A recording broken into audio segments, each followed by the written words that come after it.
Fabio Wardley has sent shockwaves through the boxing world after reacting to his brutal defeat, openly admitting he cannot fight right now. The heavy loss has clearly left him shattered both physically and mentally. Fans are stunned as one of Britain's most exciting heavyweights steps away in complete uncertainty.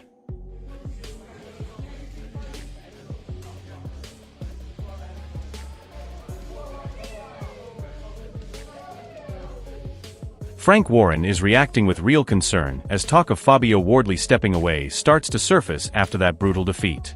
He is not pushing him out the door, but instead trying to calm things down and offer support. The focus is clearly on recovery and reminding everyone of Fabio's wars and value to the sport. Well, I hope that's not going to be the case for him, and if he carries on, we certainly would be looking to help him in that way. But look, he's been involved in some of the great. Derek Chisora is backing Daniel Dubois in a big way, even after that early knockdown. He highlights Dubois' mentality, showing how he stayed calm, adjusted, and completely took over the fight. At the same time, he criticizes Fabio Wardley's approach, suggesting he relied too much on power and not enough on basics, which cost him against a real elite opponent.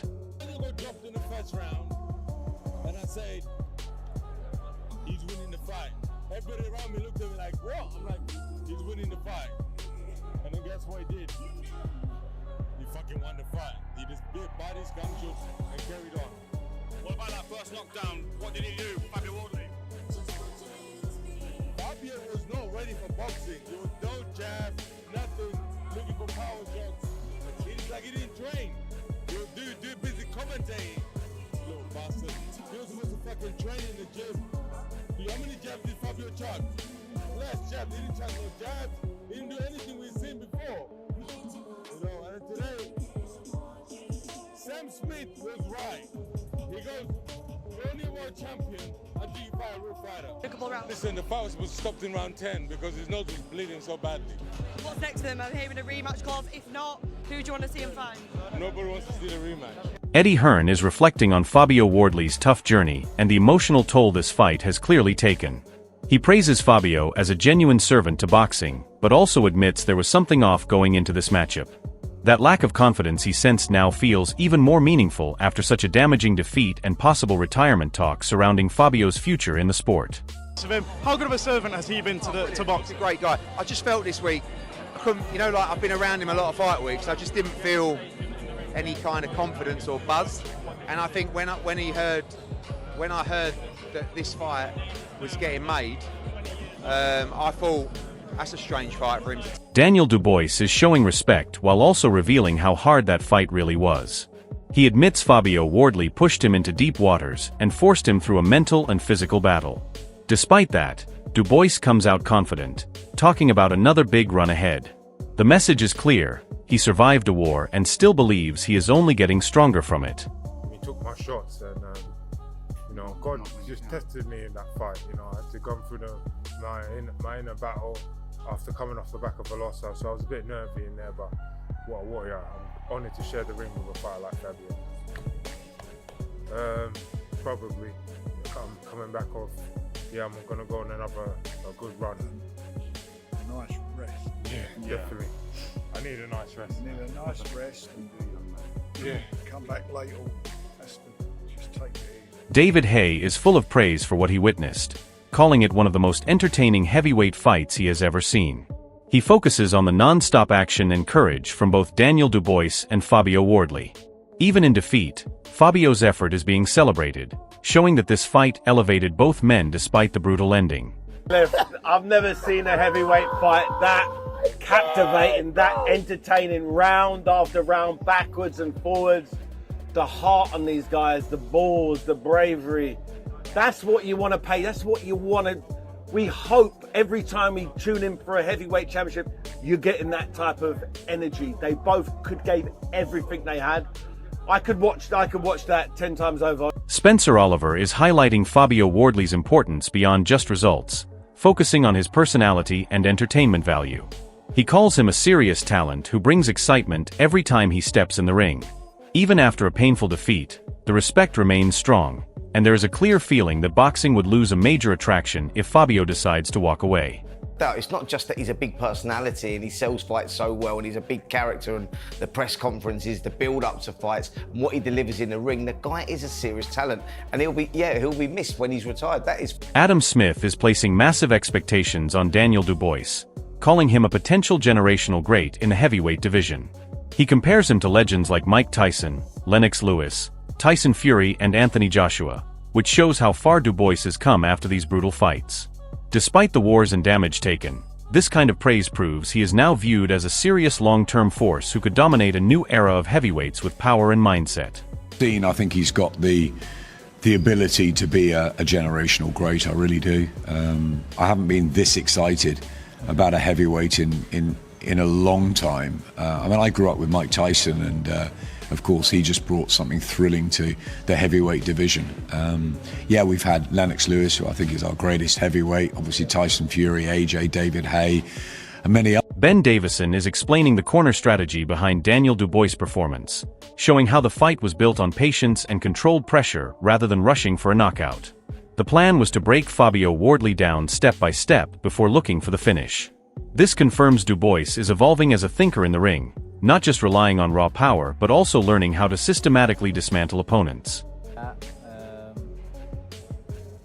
We actually mentioned to him in the corner that it'll be a breakdown job, and that we actually said that doesn't mean that won't lead to a one-punch knockout, but you're going to have to soften them up to get there, and that's what happened, so really pleased. Moses Atama is openly backing Fabio Wardley, while also admitting there is a personal angle behind his prediction. He expects an early finish due to both fighters carrying serious knockout power. At the same time, he hints that Fabio winning would benefit his own career path, which makes his view even more interesting in the wider heavyweight picture involving Daniel Dubois and future matchups. Right, Moses, it's a big 50-50 tonight, but I'm going to put you on the spot. What's your prediction? I think Fabio's going to win. I want him to win, and I think that's probably where my money's going to be. More kind of selfishly, because it puts me in a better position. And rounds? I think it's going to be an early fight. Yeah, I think it's going to be an early fight. I think regardless, you can't have two big punches like that and not have an early fight, you know? And the question on everyone's lips is, are you fighting the winner? I won't be fighting the winner, no. But if Fabio wins, it puts me in a better position. Why won't you be fighting the winner? I don't know how to properly lead and train to answer this question. I'm trying to give like a political answer, but I just don't have one. It's kind of things that you can't control outside the ring, and we've kind of got a plan if Fabio does win, which is tasty. So yeah, like I said, I'm very much rooting for Fabio. Don Charles is breaking down a potential clash between Daniel Dubois and Moses Atama, calling it a very tight and dangerous matchup.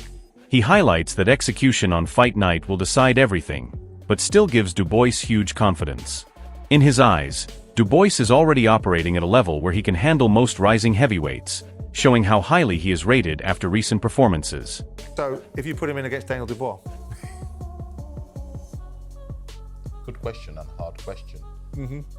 Who brings and implements their game plan on the night? It will be a very tight fight. All the current live heavyweights who are coming through, Derek Chisora is clearly siding with Daniel Dubois, pointing to his world champion status as the main reason he is favored. He acknowledges Dubois can be unpredictable, but still believes his experience and position at the top make him the stronger name right now. This reinforces the growing view that Dubois is the benchmark in this new generation of heavyweight fighters. Who do you think wins between Dubois and Atama? Right now, the favourites, Daniel, the world champion, so I think Daniel, yeah. But we know Atama how he is. But the era of Ben Davies is down, fellas. Get it right. Fraser Clark is calling Daniel Dubois a pure warrior, focusing more on heart than technical perfection. He makes it clear this was not a polished boxing display, but it delivered exactly what fans wanted: pure violence and intensity. He also highlights how Dubois has grown from being knocked down, learning and adapting instead of folding. That improvement is what makes him even more dangerous now moving forward in the heavyweight division.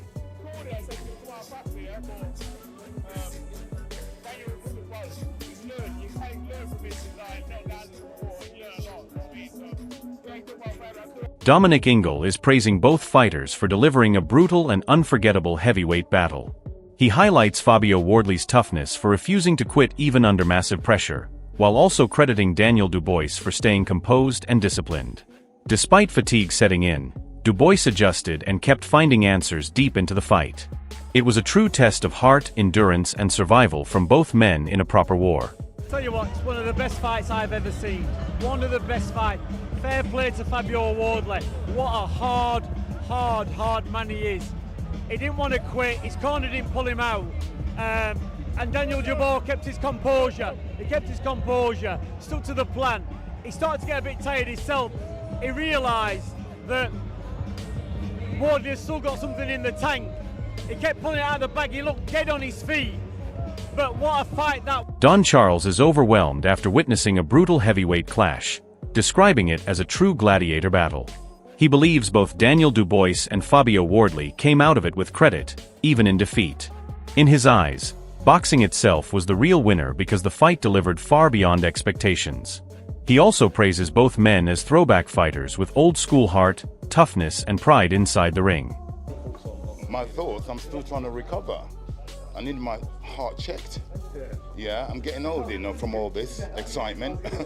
Yeah, but basically, what was my thoughts? What a magical, epic fight between two warriors, two gladiators. There was no losers in there tonight, in my opinion. Boxing won. There was no losers in there. Yes, we're going home with the belt, but Fabio, I mean, they don't make. I said to him after, they don't make men like him anymore. They don't. Yeah, it's a throwback. It really is.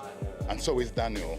And boxing won because for the neutrals, whoa, that lived up to expectations. In fact, more. It delivered more. Yeah? So, no, God is great.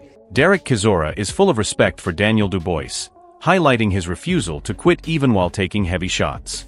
He praises Dubois for pushing through adversity and eventually breaking Fabio Wardley down to secure the win. Chisora also believes Dubois should focus on defending his world title and building his legacy before chasing bigger rematches. It shows growing belief that Dubois is now a serious force at world level. What about Daniel Dubois and that? Daniel was fucking amazing. He was getting hit, but he was not quitting. He didn't have to quit in his eyes this day. You see, we wanted to win the fight. And he just fucking body gumshoe, carried on, mushed Fabio down, mushed him, and then at the end, he got his man. Do you think he gets a third fight with Usyk?